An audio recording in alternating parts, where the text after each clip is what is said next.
Bueno, vamos a desarrollar a continuación la temática correspondiente al expediente electrónico.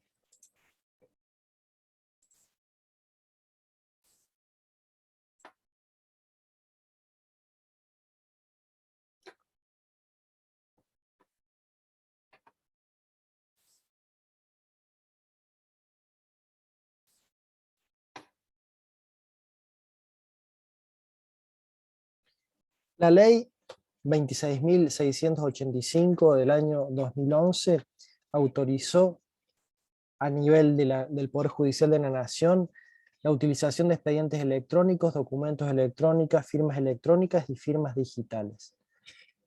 En la provincia de Córdoba eso lo hizo el artículo 13 de la ley 10.177 del año 2013. Este es el antecedente inmediato, podríamos decir, del expediente electrónico, y su antecedente remoto lo encontramos ya en el artículo 85 del Código Procesal Civil, que contemplaba que toda gestión podía hacerse por escrito o por otros medios idóneos de acuerdo con la reglamentación que se dicte. Como vemos, el Código Procesal Civil ya contemplaba esta posibilidad que se cristalizó, que se actualizó expresamente con la ley 10.177 en el ámbito de nuestra provincia en el año 2013. Como ustedes ven, yo subrayé ahí tres conceptos que son los que refiere la norma y que constituyen la base que estructura el documento electrónico, que estructura el expediente electrónico, que son el documento electrónico, la firma digital y la firma electrónica. Estos son los tres conceptos básicos en función de los que gira el expediente electrónico. El expediente electrónico es el documento digital o el documento electrónico es aquel cuyo soporte no está constituido por el papel, sino que está constituido, como su nombre lo indica, por un soporte magnético, por un soporte electrónico. El artículo 6 de la ley 25.506 nos va a decir que ese soporte, si fuera digital, también satisface el requerimiento de escritura por más de no ser por más de no consistir en una grafía realizada sobre un papel. En esto concuerda en el artículo 77 del Código Penal y el artículo 286 del Código Civil y Comercial, donde dice que la expresión escrita puede constar en cualquier soporte, siempre que su contenido sea un texto inteligible, aunque su lectura exija medios técnicos, que es lo que sucede en el documento electrónico. La firma digital está definida por el artículo 2 de la ley de firma digital, que la define como el resultado de aplicar a un documento un procedimiento matemático, que requiere información de exclusivo conocimiento del firmante, encontrándose esta bajo su absoluto control. La firma digital, como todos ustedes seguramente ya saben, no es ni un código QR, ni una barra de datos, ni una firma escaneada o una firma biométrica, sino que se basa en un procedimiento, si bien digo, de criptografía asimétrica, y es en la práctica, en concreto, esto se traduce en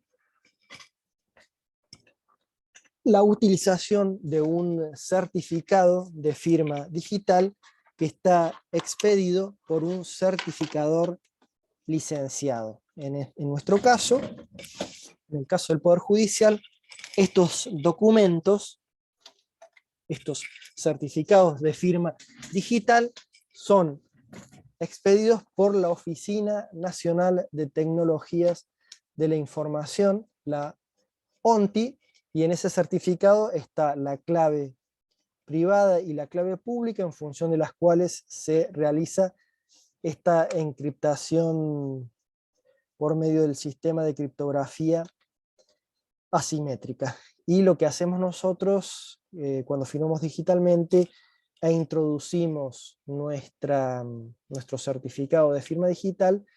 Bueno, son una serie de complejas operaciones matemáticas que en definitiva constituyen este procedimiento matemático al que refiere el artículo 2 de la norma. La firma digital implica una presunción de autoría y una presunción de integridad. La presunción de autoría significa que una firma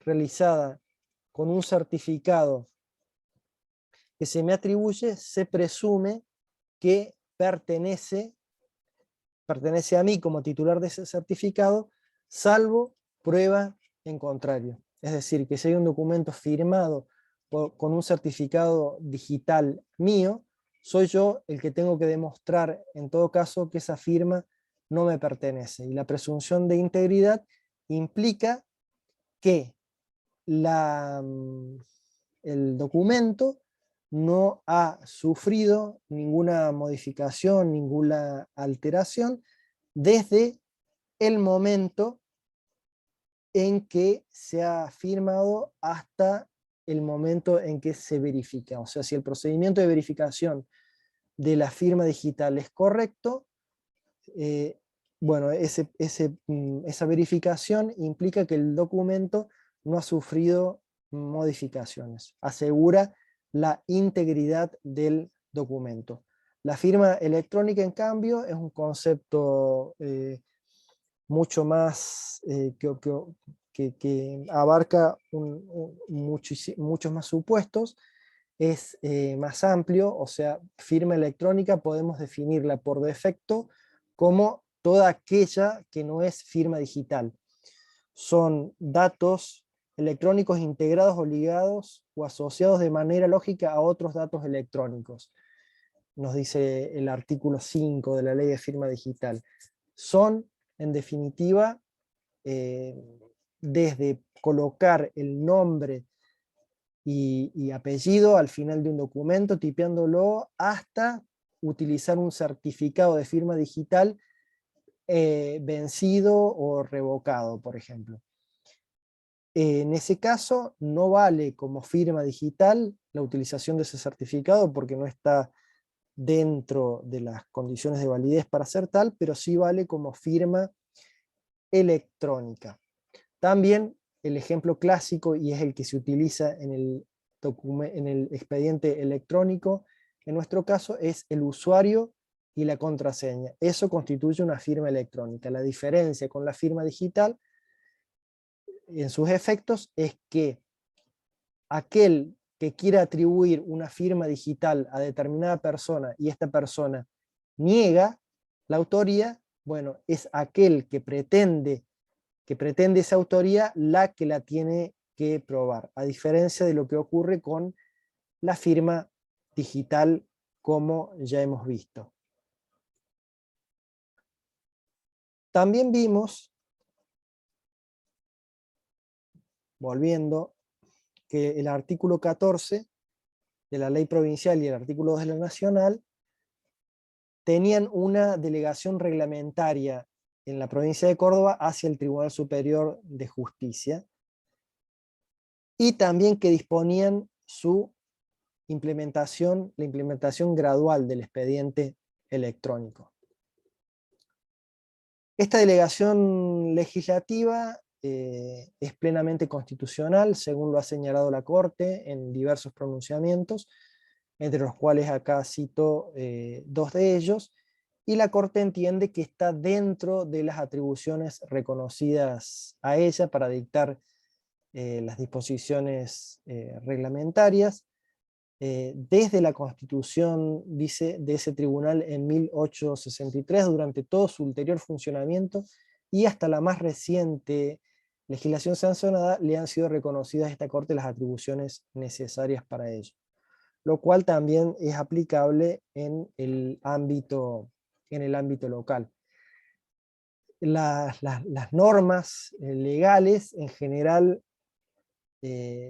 tienden a ser neutras tecnológicamente y casualmente delegan neutros tecnológicamente significa que no se juegan, entre comillas, por decirlo de alguna forma, por algún sistema o tecnología en concreto, lo cual puede hacerlas que queden obsoletas en muy poco tiempo, dado la gran variación y dinamicidad, ¿no?, que tiene toda esta cuestión. Entonces, por eso estas delegaciones a instancias reglamentarias. Y podemos decir que es ya pacífica esta cuestión y no hay mayor discusión en torno a la constitucionalidad de esta reglamentación. El otro punto que también establece la ley es de la gradualidad.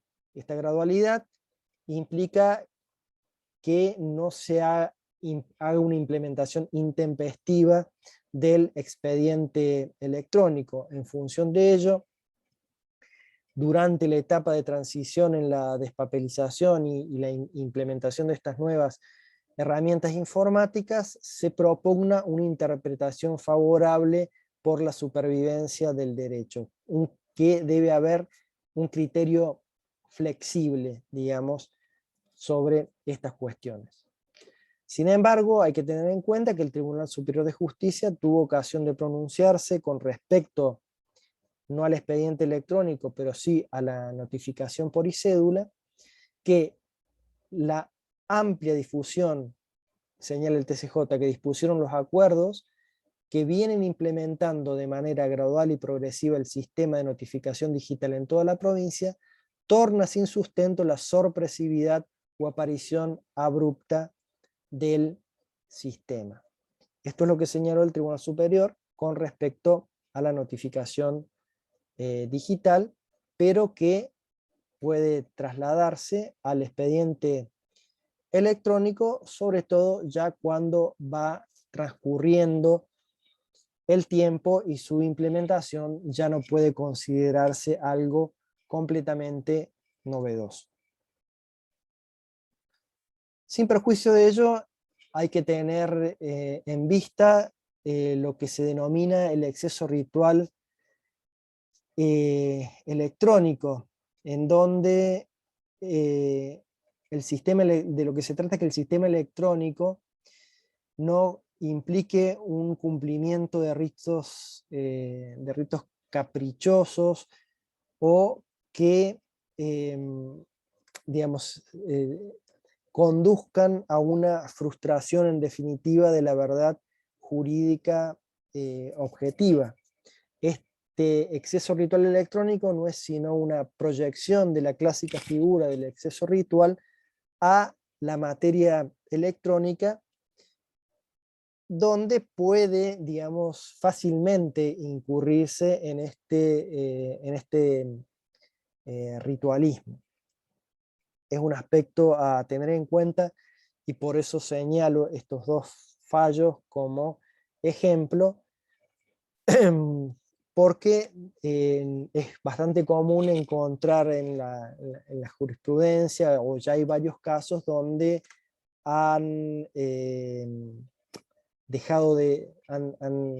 se han pronunciado por la pervivencia del derecho, pese a que no se habían seguido específicamente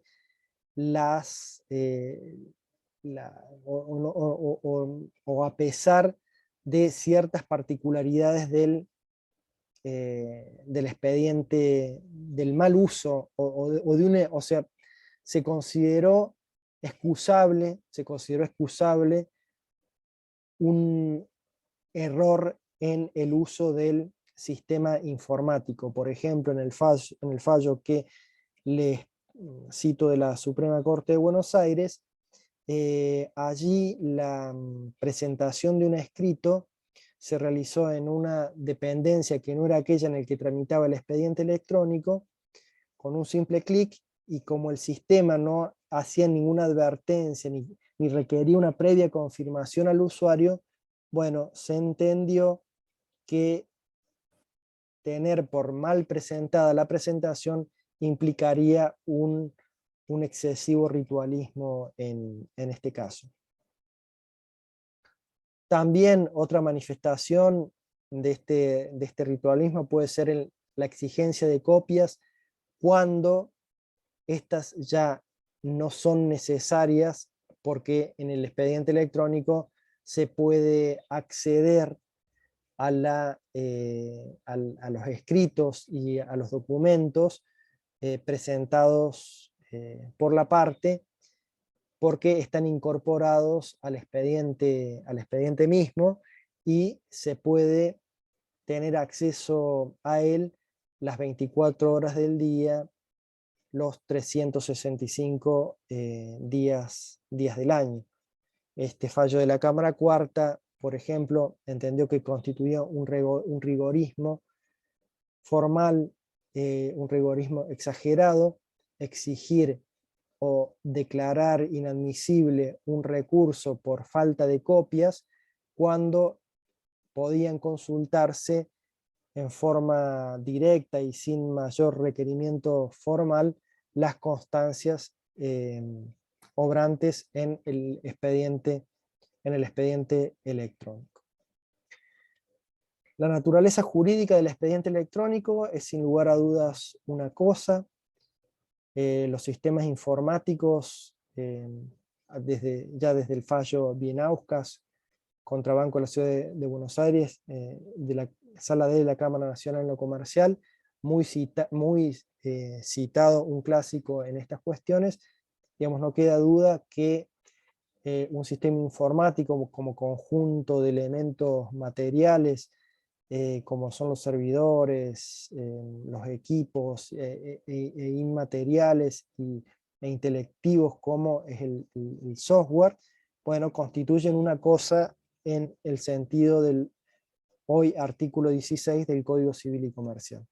Y a su vez, este fallo Bienauskas, que si bien no se refiere al expediente electrónico, sino en el caso se trataba de un cajero automático, pero sus principios son extrapolables al expediente electrónico, porque es análogo, digamos, un sistema informático que está conectado y que, digamos, interacciona con terceros a través de Internet. Bueno, en este fallo se consideró que estos sistemas informáticos están expuestos a eventuales ataques de terceros y constituyen podemos decir que en función de ello, podemos calificarlo como una cosa riesgosa. Dada esta característica, es muy importante tener en cuenta las previsiones del artículo 10 del Reglamento General del Expediente Electrónico, que establece que la clave para el uso del expediente electrónico y de la firma digital debe ser secreta y mantenida por el titular bajo su exclusiva responsabilidad. Y a su vez el convenio de adhesión colaborativa del Colegio de Abogados para el acceso, ¿no?, a los servicios de justicia, establece que la utilización del usuario y la clave de identificación por el abogado es responsabilidad exclusiva y excluyente el cuidado y la reserva que tiene que tener el mismo. Hay toda una preocupación que se evidencia en el artículo, en el acuerdo 1582 que es la que aprueba el reglamento y pone en vigencia el reglamento del expediente judicial electrónico por la cuestión de la seguridad. Y establece una serie de políticas de seguridad que tienen que estar cumplidas por todos los que interaccionamos con el expediente electrónico, tanto de adentro como de afuera. Establece una serie de resguardos que hay que tener, como bueno, la responsabilidad, como vimos, en el uso de las credenciales de usuario y contraseña, también que esto no es transferible, es de uso exclusivo de la persona a la que pertenece, e incluso establecen estas políticas de seguridad los parámetros que hay que tener en cuenta para la construcción de las contraseñas. Bueno, el sistema de administración de causas, el SAC multifuero, es el entorno en donde funciona el expediente electrónico. El SAC no es el expediente electrónico, sino que es el entorno en donde este funciona. El SAC es un sistema de gestión judicial que se utiliza dentro de una intranet para la gestión de distintos procesos judiciales. Por eso es que el SAC no se identifica con el expediente electrónico, porque el SAC es el sistema que permite gestionar el expediente electrónico, así también como antes permitía gestionar el expediente en papel, y hoy también permite seguir gestionándolo. Y esta funciona dentro de una intranet. La intranet es como, para explicarlo de una forma sencilla, una internet interna. Una internet que integramos los integrantes del Poder Judicial.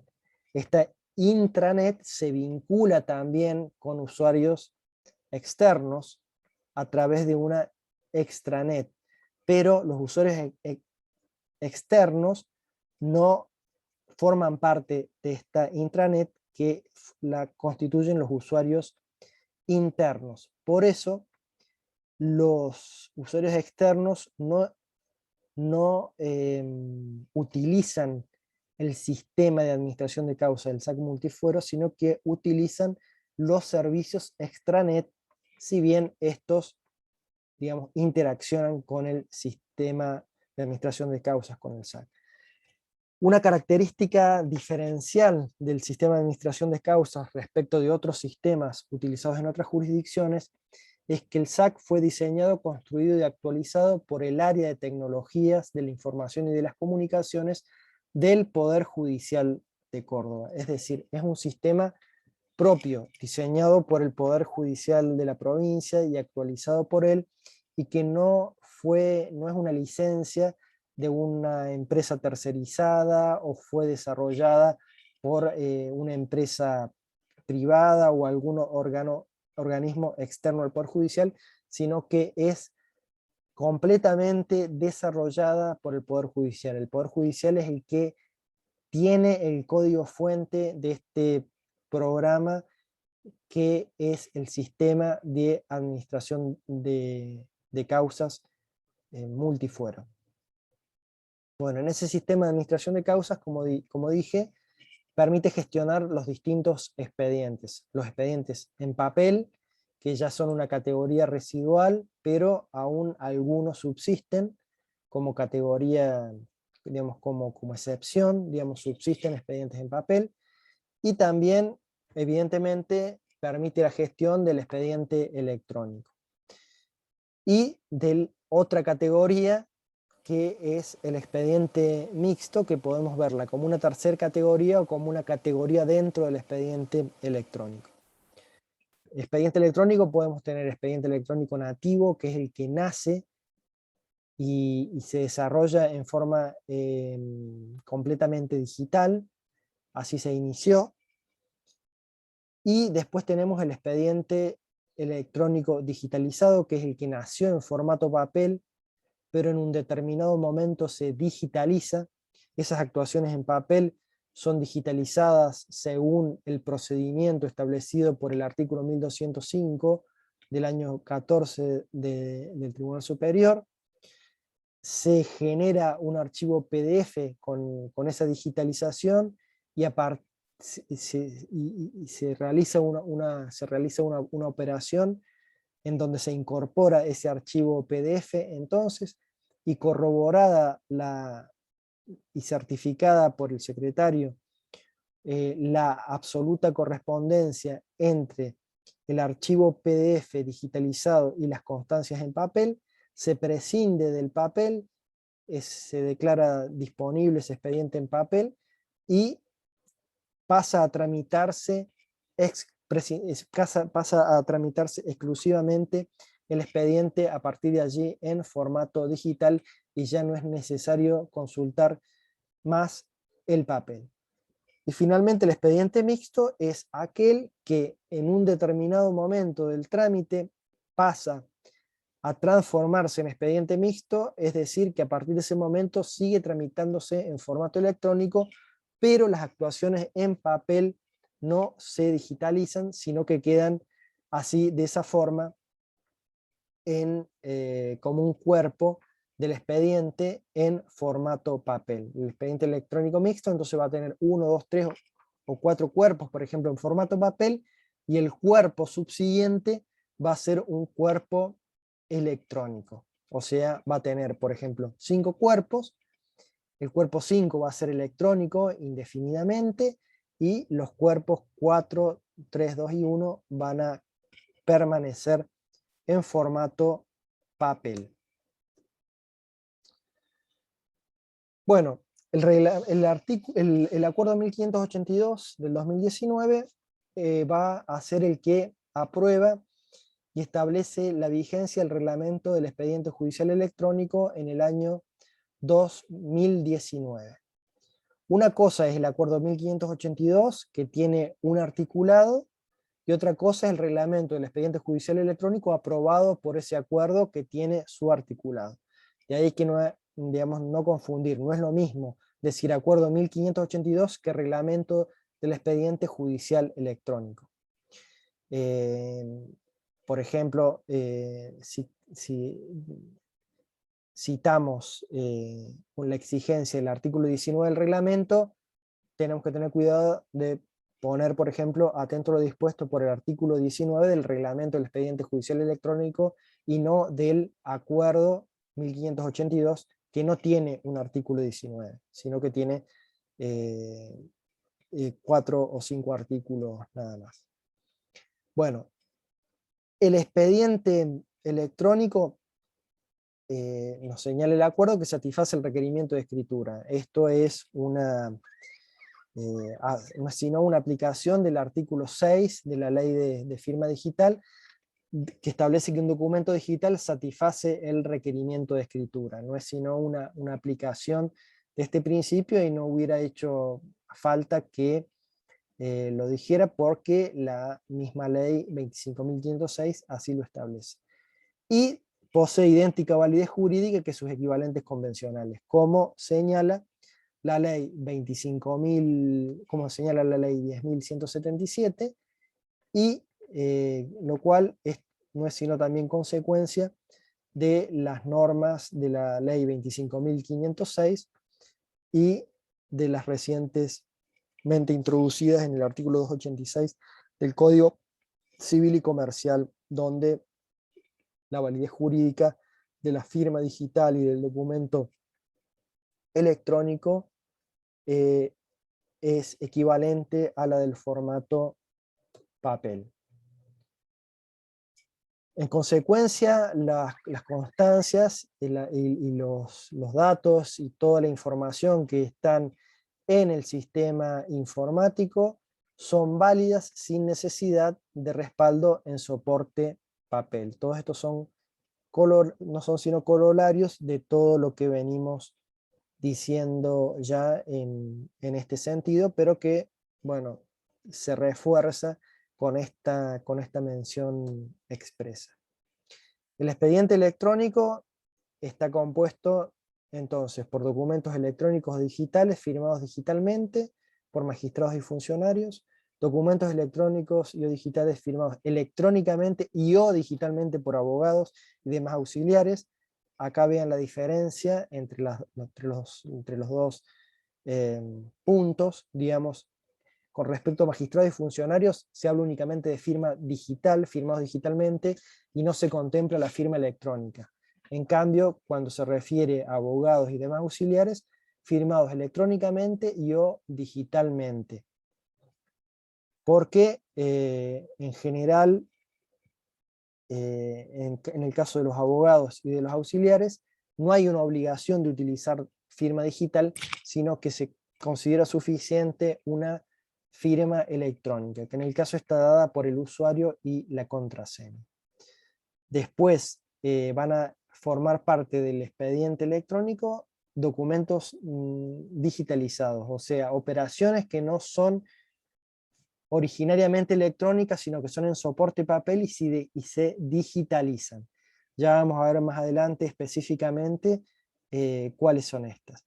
Y después también forman parte del expediente electrónico aquellos documentos e instrumentos que incluso no pueden ser digitalizados por su propia naturaleza o sus características, como por ejemplo una placa radiográfica que no se puede digitalizar, pero eso no implica que no formen parte del expediente electrónico, lo cual es muy importante por el principio ya sabido que lo que no está en el expediente no está en el mundo. Entonces es importante que quede claro que sí forman parte del expediente electrónico y también tener en claro que ello es así siempre que se deje, debiéndose dejar constancia de su existencia en el expediente judicial electrónico. O sea, si bien no se digitalizan, sí hay una referencia en los mismos en el expediente electrónico, una constancia, un certificado sobre la existencia de tales elementos y de esa forma quedan incorporados al expediente. Bueno, esta es la presentación que todos ustedes conocen del expediente electrónico, es lo que en informática se denomina un hipertexto. En la parte de arriba podemos ver los metadatos del expediente, que son la carátula, la categoría del juicio, el órgano judicial en donde se encuentra, y en la parte de abajo lo que se denomina índice, lo que nosotros vulgarmente llamamos radiografía. Bueno, para ver el expediente electrónico es necesario que el abogado o el auxiliar de la justicia esté vinculado con el expediente por medio de la registración específica. Esa registración específica, esa vinculación la realiza el órgano judicial y eso le va a permitir al abogado o al auxiliar acceder a la radiografía, al índice que antes nosotros vimos, así como al texto de las actuaciones, de las resoluciones y de las presentaciones, salvo, por excepción, aquellas que,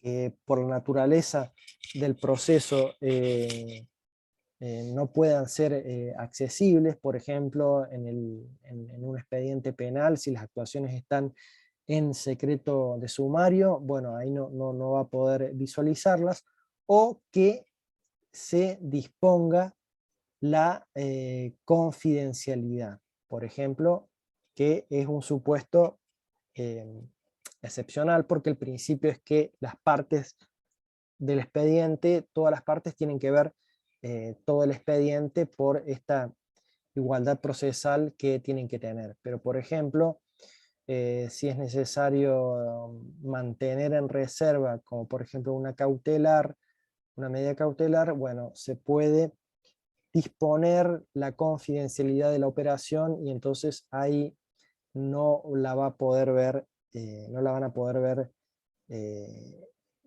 todas las partes.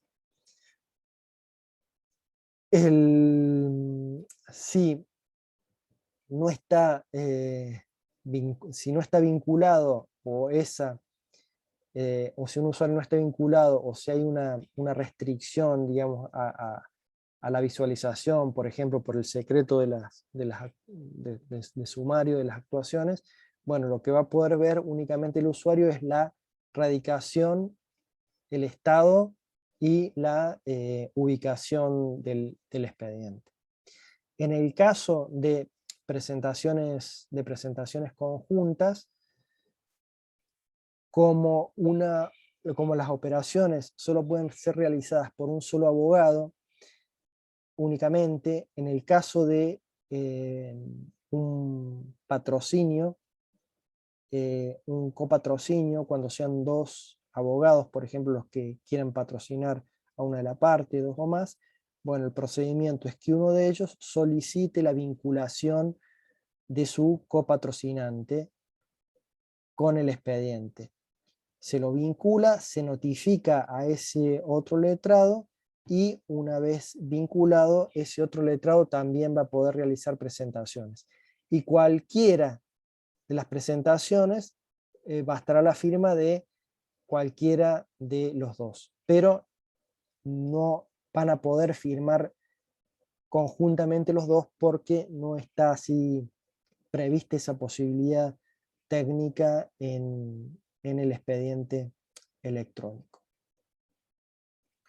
Bueno, el usuario y la contraseña y la clave que todo abogado tiene que tener asignado, que es es responsabilidad profesional, tener asignada ese usuario y su clave personal, porque de otro modo no va a poder interactuar con el expediente electrónico y por ende no va a poder ejercer su ministerio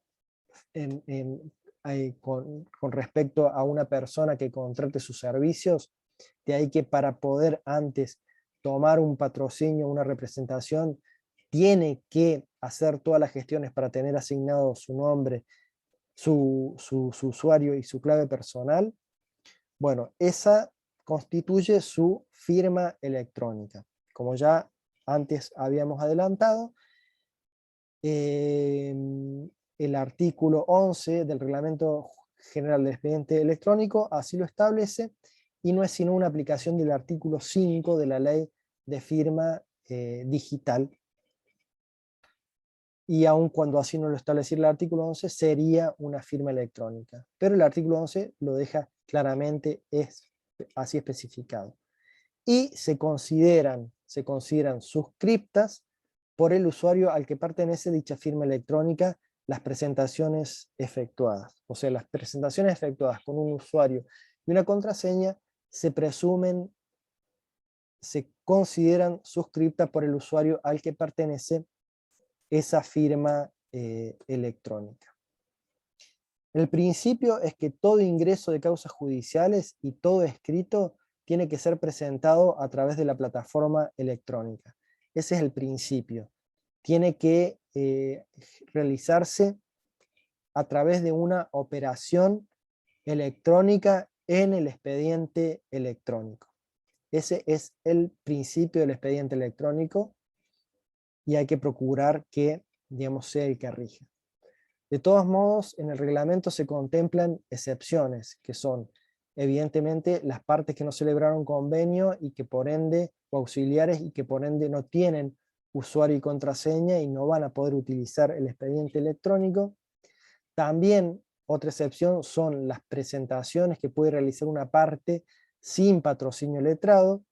Por ejemplo, el comparendo, si una parte comparece, puede hacerlo en formato papel. No es necesario que lo haga, no es necesario y no puede hacerlo en formato electrónico porque no va a tener usuario y contraseña para hacerlo, o por ejemplo interponer un recurso de apelación que puede hacerlo la parte sin patrocinio letrado.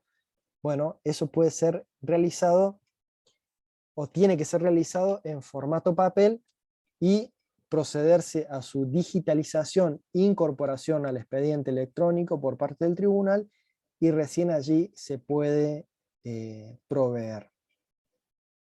Y también como una norma abierta que deja la posibilidad, el reglamento, de que también, digamos, se pueden realizar en formato papel, es decir, se pueden realizar no en forma electrónica, todas aquellas presentaciones en los que esa forma de presentación es el único modo de evitar la pérdida de los derechos por parte de alguna de las partes, lo cual queda sujeto a juicio y evaluación del tribunal si es procedente la recepción por mediar este supuesto. Otras excepciones, bueno, la constituyen los poderes apudactas, que son extendidos en soporte papel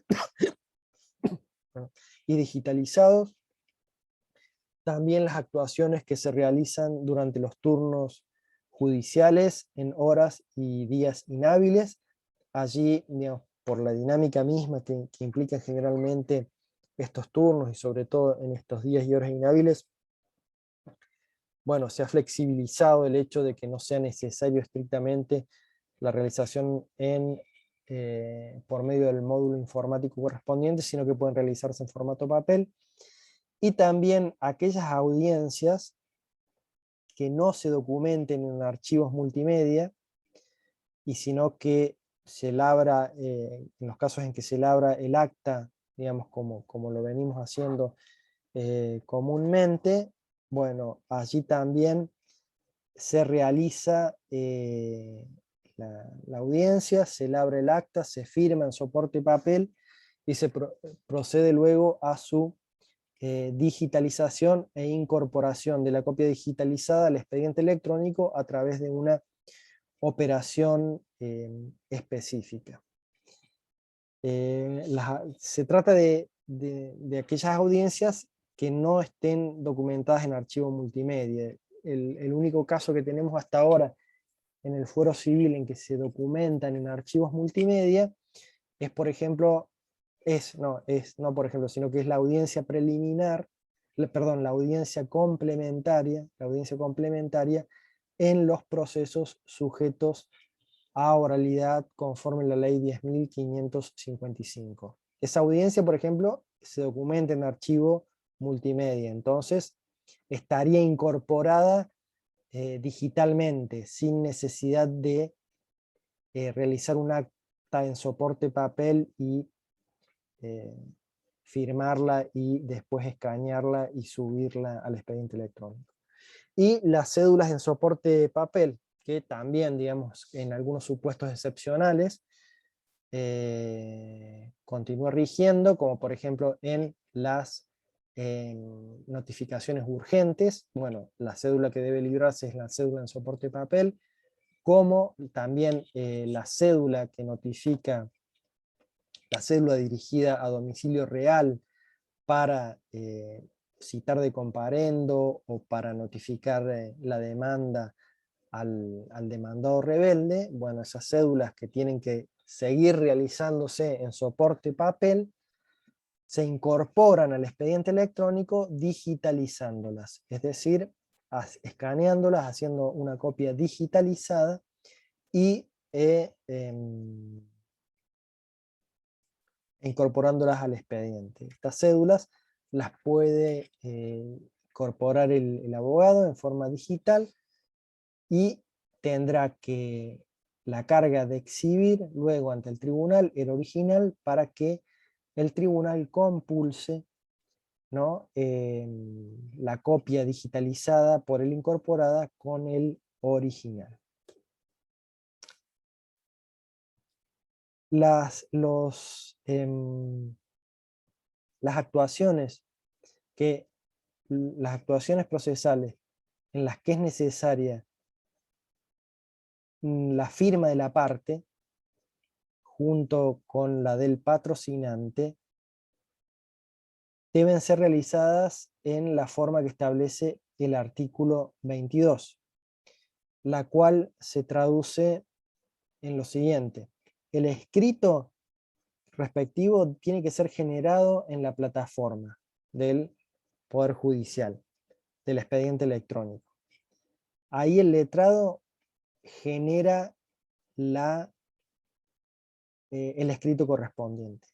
Ese escrito debe ser impreso y en formato papel, obviamente, y firmado por la parte.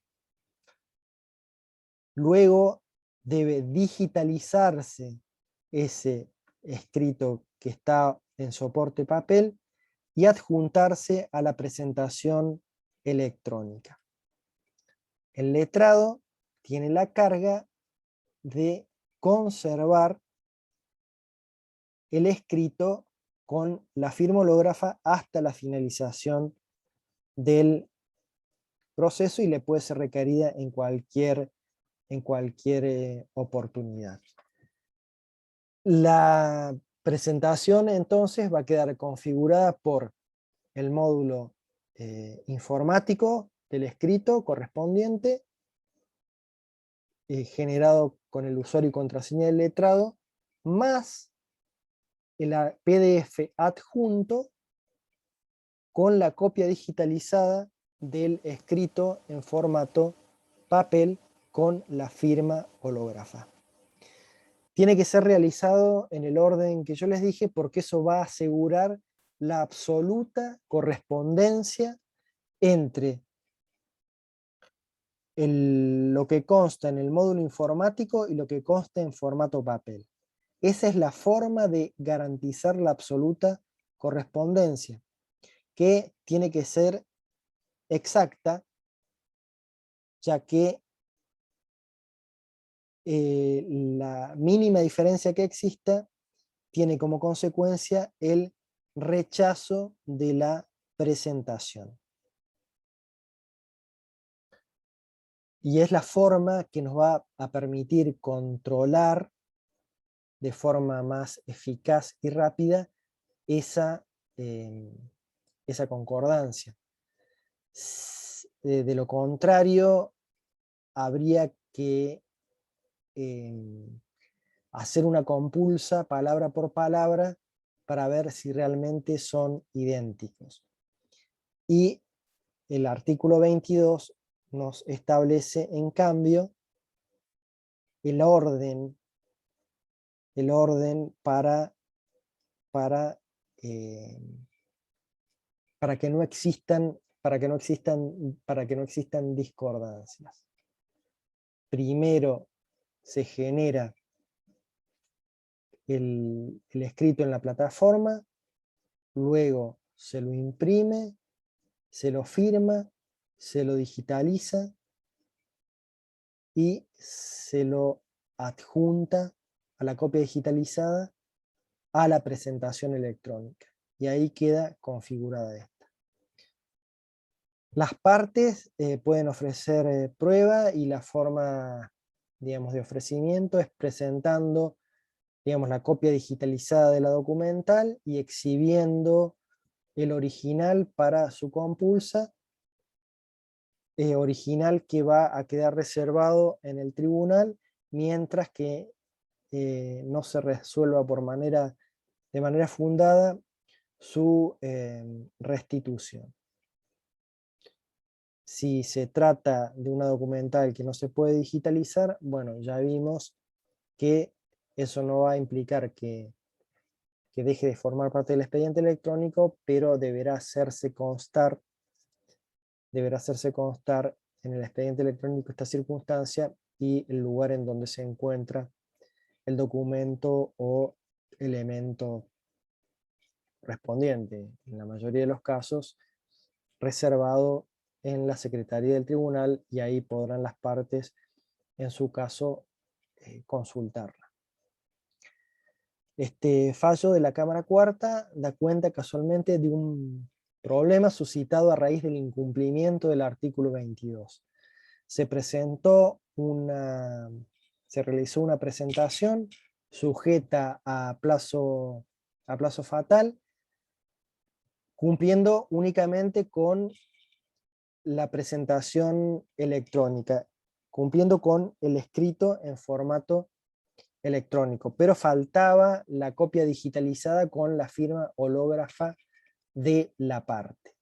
Esta se completó la presentación luego del plazo fatal y, bueno, la Cámara decretó, por supuesto, su extemporaneidad.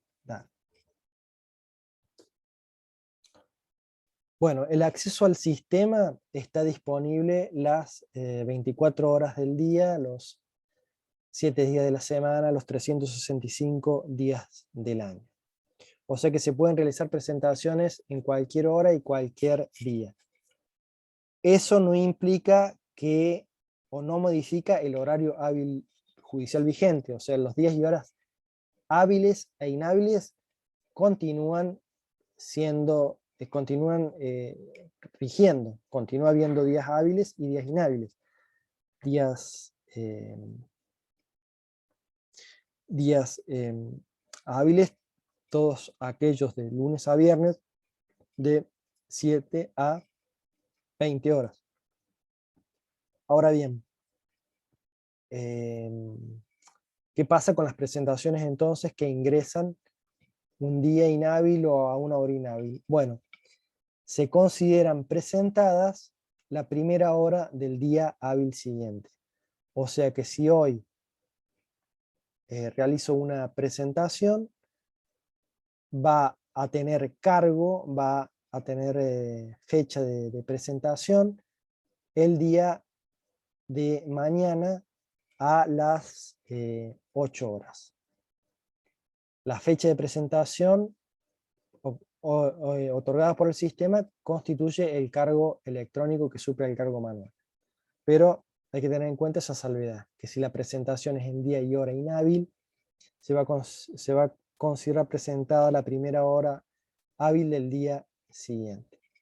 La prórroga legal, la posibilidad de presentar el escrito en las 2 primeras horas de oficina del día siguiente, del día hábil siguiente en que venció el plazo, continúa vigente. Sin embargo, como el sistema da la posibilidad de utilizar las 24 horas del día final del plazo, el artículo 26 establece que quien pretende ingresar una presentación vía web en el plazo de prórroga legal tiene que tomar todos los recaudos para que ingresen dentro de esas primeras 2 horas de oficina. Y evitar tomar todos los recaudos para evitar la extemporaneidad de las mismas por eventuales contingencias tecnológicas.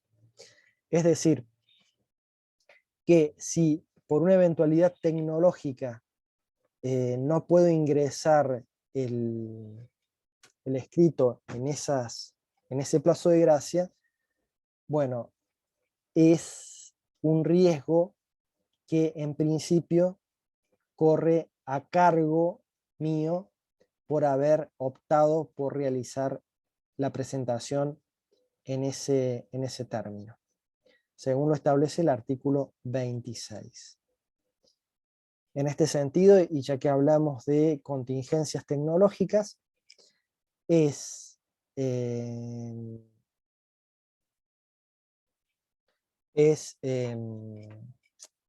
importante saber que frente a un corte en el sistema informático, los actos procesales urgentes se pueden realizar en soporte papel y luego se digitalizan cuando vimos. Como vimos, es una aplicación del principio de la excepción a las presentaciones electrónicas cuando existe el riesgo de que si no se reciben en formato papel, se puede generar la pérdida de un derecho. De todos modos, también hay que tener en cuenta la previsión del tercer párrafo de este artículo 8, del que surge que no todo corte del sistema informático implica necesariamente una causal de fuerza mayor que haga procedente la suspensión de los plazos procesales. El tercer párrafo es claro en el sentido que señala que cuando la gravedad y duración del corte del servicio informático lo justifique, el Tribunal Superior podrá disponer la suspensión de los términos procesales. Es decir, que para que un corte de sistema informático implique una suspensión de términos procesales, es necesario que el Tribunal Superior de Justicia así lo haya resuelto, obviamente por alguna resolución o acordada correspondiente.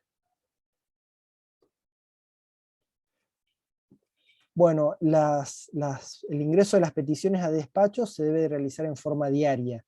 El acuerdo no establece un número de veces en que debe ingresarse el despacho, debe tomarse el despacho que ingresa, sino que establece la obligatoriedad de hacerlo en forma diaria. De ahí que, por ejemplo, obtenerlo una vez al día al despacho cumpliría en principio con el recaudo de la norma. El ingreso de esas peticiones a despacho, el ingreso de las presentaciones a despacho, es el que marca el momento inicial en que comienzan a correr los plazos procesales para actuación para la actuación de los órganos judiciales. Es decir, no es la presentación del escrito el que así lo marca, no es el cargo el que genera el inicio de los plazos procesales para la actuación del órgano judicial, sino que es el ingreso efectivo de la petición al despacho, que debe ser realizada al menos una vez al día. Bueno, también diariamente tiene que realizarse la carga de actualización de los datos y el control de la información en el sistema informático. Es responsabilidad de los funcionarios la carga íntegra, oportuna y autosuficiente de todos los datos del expediente judicial. La registración de los cambios de ubicación va a ser el que va a conformar automáticamente la lista de causas a fallo de autos y sentencias. Es decir, no va a ser necesaria una realización específica de una lista de fallos, sino que el solo cambio de la ubicación, colocar el expediente a fallo, ya eso va a generar la lista de expedientes a fallo a través de la consulta de expedientes que estén en esa condición. El artículo 28 establece que el contenido de las resoluciones, de las sentencias, de los actos, tienen que ser descriptivos, claros y autosuficientes. Se insiste nuevamente acá con la autosuficiencia, es decir, que se baste a sí misma la operación, de modo que el usuario del expediente electrónico no necesite acudir presencialmente al tribunal o llamar por teléfono para evacuar dudas o mandar un mail, sino que la autosuficiencia apunta a esto. El artículo 28 dice para que puedan hacer uso pleno del sistema informático. Esa sería la idea. Y siempre hay que determinar el escrito o el antecedente al que se provee, digamos, como una forma de claridad. Si hay varias presentaciones, bueno, esto nos va a dar claridad de qué es a lo que se está proveyendo. El artículo 14 contempla la posibilidad de auditorías. Auditorías, por ejemplo, ante algún cuestionamiento sobre una operación, alguna duda, sobre si hubo alguna manipulación, algún cambio, alguna modificación.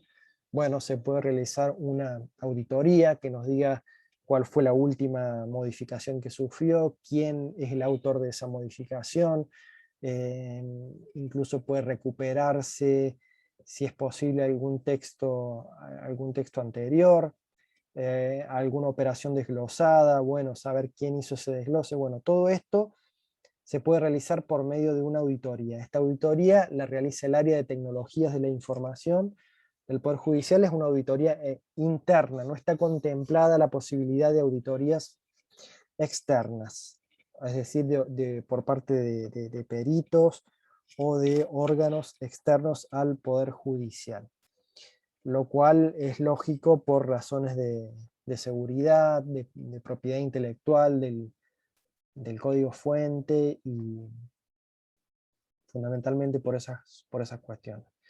A petición de los magistrados y funcionarios que se soliciten, se realiza entonces esa auditoría, a cuyo fin hay que remitir un oficio electrónico.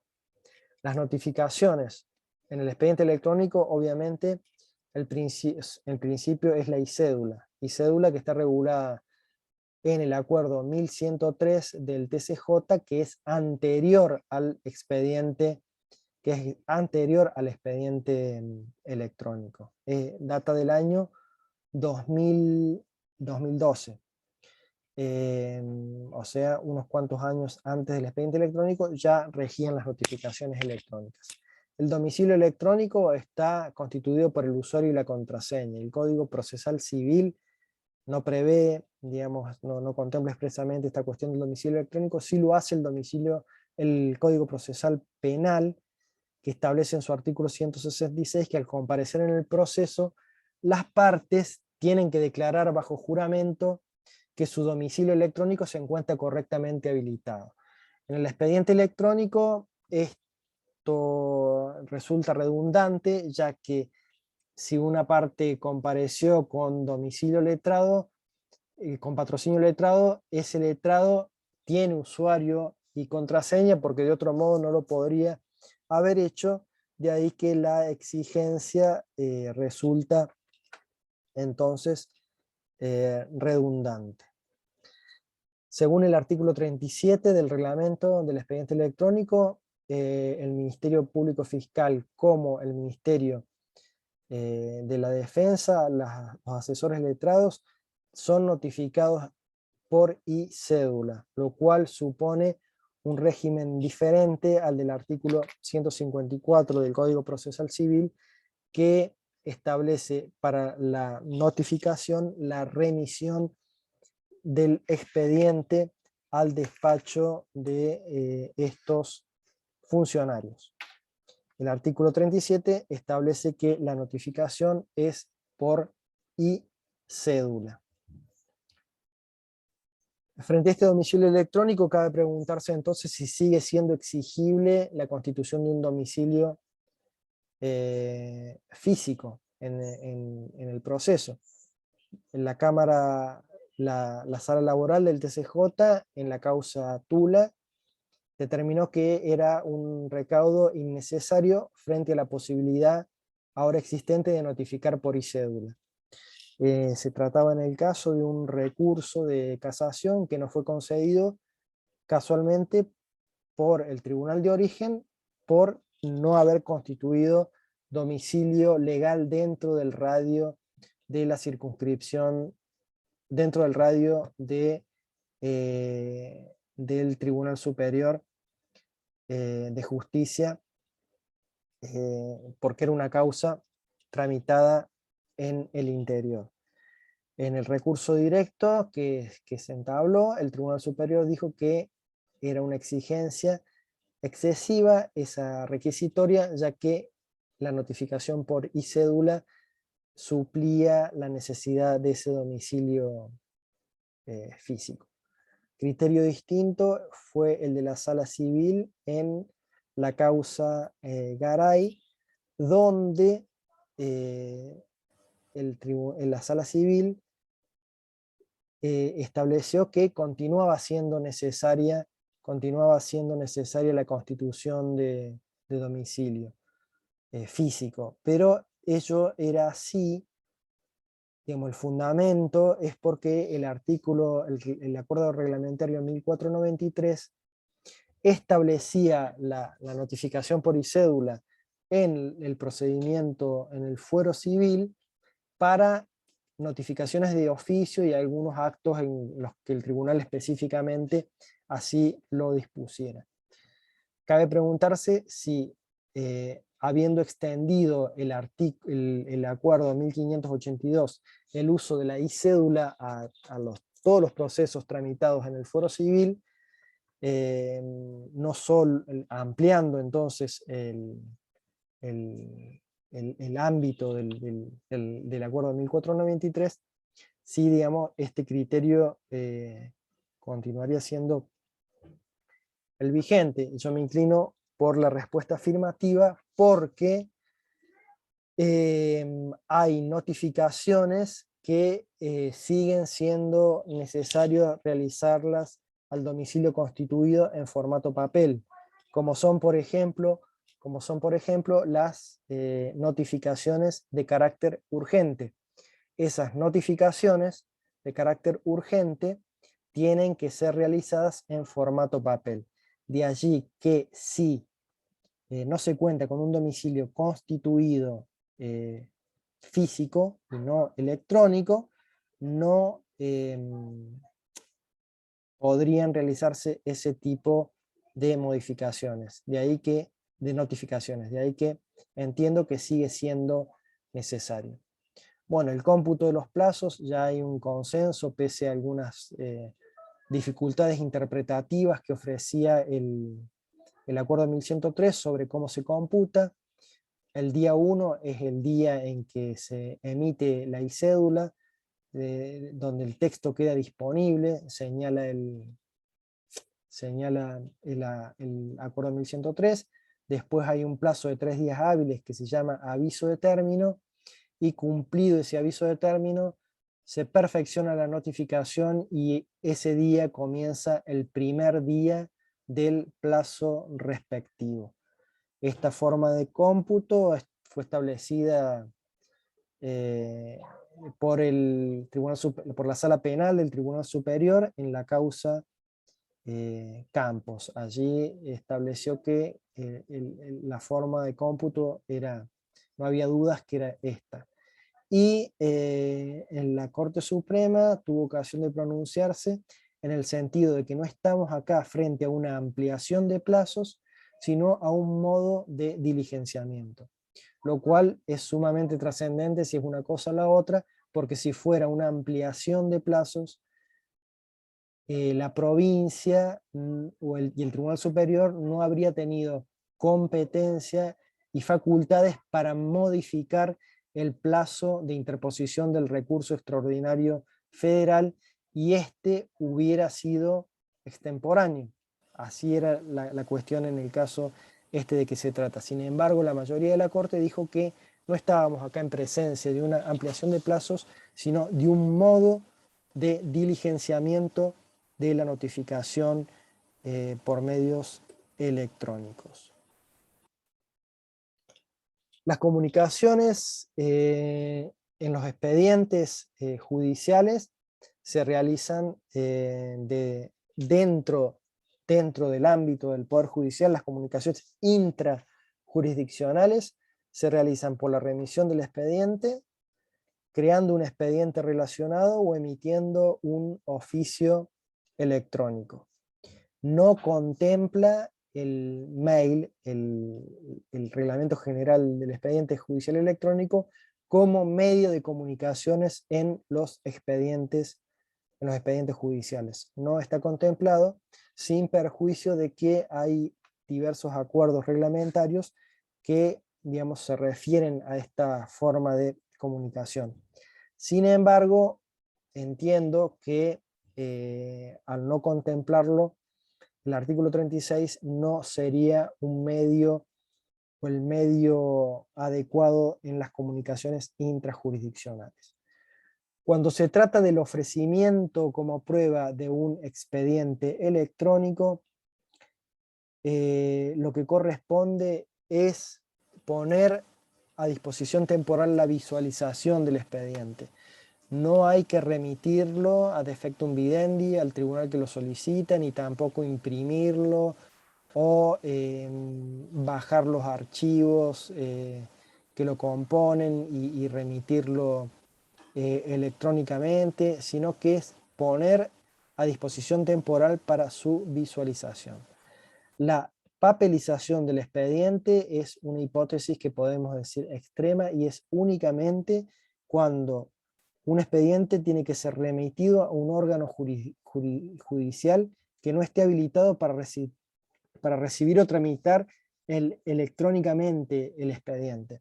Por ejemplo, si queremos mandar o si tenemos que mandar un expediente a la Justicia Federal que no tiene nuestro sistema, digamos, no hay una interconexión de nuestro sistema con el suyo, bueno, en ese caso sí habría que papelizar el expediente, no quedaría otra, pero esa es, digamos, la hipótesis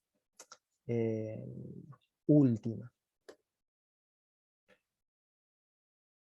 Las comunicaciones interjurisdiccionales con otras jurisdicciones se van a realizar en función del convenio de comunicación electrónica interjurisdiccional y el protocolo técnico que fue acordado en el ámbito de la Junta Federal de Cortes por todas las provincias y la Ciudad Autónoma de Buenos Aires. Ahí se establece cómo es el procedimiento de notificación.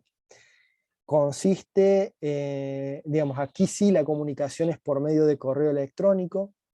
Los correos electrónicos de una jurisdicción llegan a la Secretaría de Exhortos del Fuero Penal y esa Secretaría de Exhortos lo remite al tribunal correspondiente para su diligenciamiento. Y una vez diligenciado, ese tribunal debe remitir el oficio a la jurisdicción, al oficiante directamente, sin pasar de nuevo por la Secretaría de Exhortos. Todo ese procedimiento, las direcciones oficiales de mail que cada una de las jurisdicciones registró en ese convenio, en el protocolo técnico, bueno, están todas allí.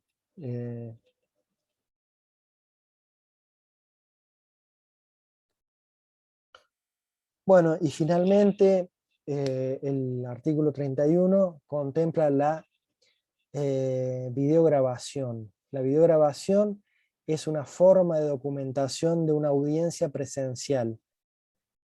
Debemos distinguirla de la videoconferencia. La videoconferencia es una forma de realización remota de una audiencia. La videograbación no cambia la forma de realización de la audiencia, sino que ésta se realiza del modo habitual, de forma presencial, y lo que cambia es la registración, que se va a hacer a través de un archivo multimedia, o sea, una filmación de audio o sonido. Es lo que pasa con la audiencia complementaria que se realiza en las salas de audiencia de oralidad, donde hay dispositivos para la captación de imagen y sonido, y se genera un archivo multimedia, el que tiene que ser firmado digitalmente por un funcionario, y luego ese archivo debe incorporarse al sistema como una actuación del expediente electrónico. El artículo 31 dice conjuntamente con el acta firmado digitalmente. Bueno, me parece redundante realizar un acta cuando la registración se realizó con captación de imagen o sonido, pero así, digamos, lo establece el artículo 31. Y la videoconferencia es la realización remota de una audiencia con participantes que no están presentes físicamente en el mismo lugar, pero sí están al mismo tiempo, pero en diferentes lugares, y las nuevas tecnologías de la información y de la comunicación permiten esta comunicación, esta interacción a distancia, y es lo que permite la realización de la videoconferencia. Y existen una serie de protocolos específicos para su realización. En las conferencias, en las videoconferencias de carácter interjurisdiccional, es decir, cuando participan distintas jurisdicciones, están reguladas por el protocolo aprobado por el JUFEIUS, que a su vez fue aprobado por el acuerdo 499 del Tribunal Superior de Justicia. Y a su vez hay un protocolo para la realización de videoconferencias en el orden local, que es la del acuerdo 1281 del año 2015, y diversos acuerdos reglamentarios según los distintos fueros, como el acuerdo 1664, el acuerdo para el fuero penal, el acuerdo 1665 y 1700 para el fuero civil, para el fuero de familia, para fuero laboral, a cuya lectura me remito porque tienen una serie de recaudos técnicos y específicos. Bueno, con esto es un pantallazo sobre el expediente electrónico, que espero les sirva como una ayuda para estos próximos concursos que se avecinan, y para los que les deseo a todos ustedes el mayor de los éxitos, y les agradezco enormemente su atención. Así que muchísimas gracias.